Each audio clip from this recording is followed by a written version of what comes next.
La hiérarchie des normes, c'est un concept qui a été élaboré, par la science du droit, qui s'est attaché à essayer de décrire la façon dont les normes, c'est-à-dire les règles juridiques, s'agencent au sein d'un État. Et cette hiérarchie des normes, qui décrit la façon dont un État est façonné par ses règles qui le constituent, eh bien, elle a été, théorisée, d'une façon, principale dans l'entre-deux-guerres par deux juristes universitaires, Kelsen et Merkel.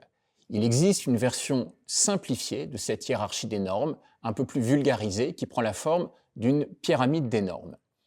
Quelques mots d'abord sur la version complexe de la hiérarchie des normes. Nous sommes donc dans l'entre-deux-guerres, en Autriche, et deux juristes universitaires essaient de comprendre la façon dont les règles de droit s'organisent entre elles au sein d'un État. Et pour décrire, pour rendre intelligible ce réel juridique, ils utilisent le concept de hiérarchie des normes. Cela signifie que, au sein de n'importe quel État, il existe des normes importantes et des normes moins importantes. Comment savoir si une norme est importante ou est moins importante? Ça n'est pas en fonction de son contenu, ça n'est pas en fonction de sa fondamentalité, qui après tout est affaire d'appréciation politique, subjective, personnelle. C'est en fonction de son contenu formel. Je m'explique, chaque norme est adoptée dans le respect d'une norme qui lui est directement supérieure.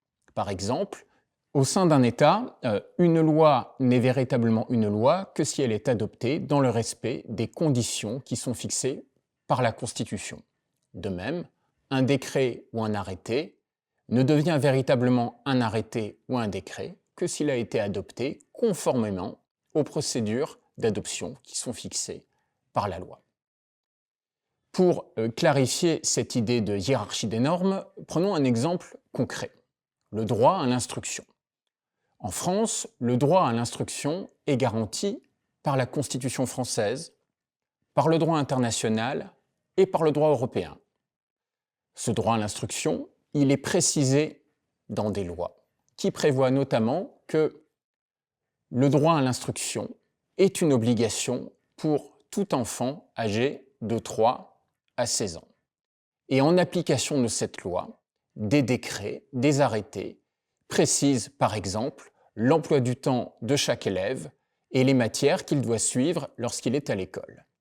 Imaginons qu'un acte réglementaire prévoit que l'école n'est obligatoire que de 6 à 12 ans.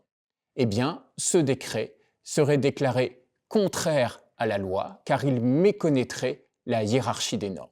Il existe une version un petit peu plus simple de présentation de la hiérarchie des normes. Plutôt que de décrire l'idée selon laquelle une norme n'est une norme que si elle respecte les conditions de sa production qui sont fixées par une norme qui lui est supérieure, il est possible de présenter les choses de façon plus intelligible. Il faut prendre l'image d'une pyramide, qui est en réalité un triangle, qui est utilisé par la plupart des professeurs de droit aujourd'hui. En haut du triangle, en haut de la pyramide, les normes, c'est-à-dire les règles juridiques, sont peu nombreuses. Au milieu, elles sont un peu plus nombreuses, et en bas, elles sont très nombreuses. Et tout l'ordre juridique français, c'est-à-dire toutes les normes au sein de l'État, fonctionnent conformément à cette pyramide des normes.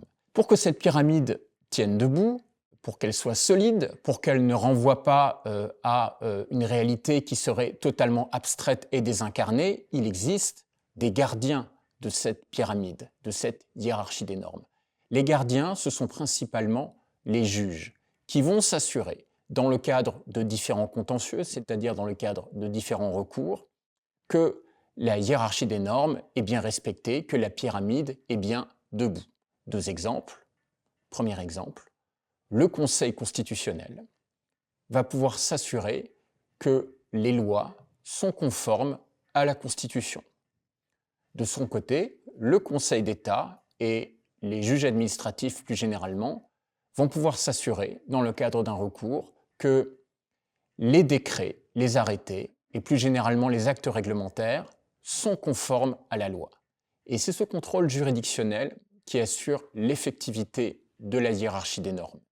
Et cette hiérarchie, elle est légitime car elle est elle-même le produit de normes qui sont adoptées par des institutions, par des personnes, des hommes, des femmes qui bénéficient d'une légitimité politique. C'est au nom du peuple français, qui les a désignés le plus souvent par le biais de l'élection, que ces hommes, ces institutions adoptent ces normes dans le respect d'autres normes. Et bien sûr, cette hiérarchie des normes, elle peut paraître un petit peu abstraite, mais en réalité, c'est elle qui façonne et qui assure que nous vivons véritablement dans un état de droit. Un état de droit, c'est-à-dire un état dans lequel le pouvoir, l'auteur des normes, l'auteur des règles juridiques, doit se conformer au droit, c'est-à-dire aux normes qui lui sont directement supérieures.